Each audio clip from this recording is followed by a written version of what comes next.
હજીરા સ્થિત એમએનએસ કંપનીમાં તોડફોડ અને આગજનીની ઘટના બાદ વિસ્તારમાં પ્રવર્તતી તંગદિલી દૂર કરવા પોલીસના કાફલાએ કામદારોની કોલોનીઓની મુલાકાત લીધી હતી। પોલીસ દ્વારા અલગ અલગ કામદાર કોલોનીમાં ફૂટ પેટ્રોલિંગ કરવામાં આવી રહ્યું છે।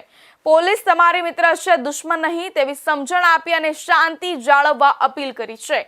સાથે જ કામદારોને અનાજ કીટનું વિતરણ પણ કરવામાં આવ્યું હતું। હજીરા સ્થિત એમએનએસ કંપનીમાં તાજેતરમાં થયેલી તોડફોડ અને આગજનીની ઘટના બાદ વિસ્તારમાં પ્રવર્તતી તંગદિલી દૂર કરવા માટે સુરત પોલીસે પ્રશંસનીય પહેલ કરી છે। પોલીસના ઉચ્ચ અધિકારીઓ સહિતના કાફલાએ કામદારોની વિવિધ કોલોનીઓની મુલાકાત લીધી હતી અને તેમની સાથે સીધો સંવાદ સાધ્યો હતો। પોલીસ દ્વારા માત્ર સુરક્ષા જ નહીં પરંતુ માનવીય અભિગમ દાખવીને જરૂરિયાતમંદ કામદારોને અનાજની કીટનું વિતરણ પણ કરવામાં આવ્યું હતું। પોલીસ અધિકારીઓએ કામદારોને સમજાવ્યું હતું કે પોલીસ તમારી મિત્ર છે, દુશ્મન નહીં।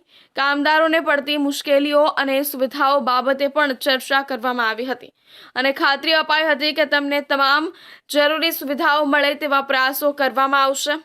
એક તરફ જ્યારે પોલીસ મિત્રતાનો હાથ લંબાવ્યો તો બીજી તરફ કાયદો અને વ્યવસ્થા જાળવવા માટે કડક સૂચના પણ આપી હતી। પોલીસે સ્પષ્ટ શબ્દોમાં જણાવ્યું હતું કે જો કોઈ પણ વ્યક્તિ કાયદો હાથમાં લેશે કે હિંસા આચરશે તો પોલીસ તેની સામે અત્યંત કડક કાર્યવાહી કરશે।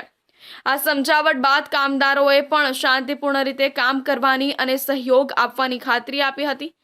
પોલીસની આ સકારાત્મક અને સુરક્ષાત્મક કામગીરીથી પ્રભાવિત થઈને કામદારોએ પોલીસ કાફલાનું તાળીઓના ગડગડાટ સાથે સ્વાગત કર્યું હતું।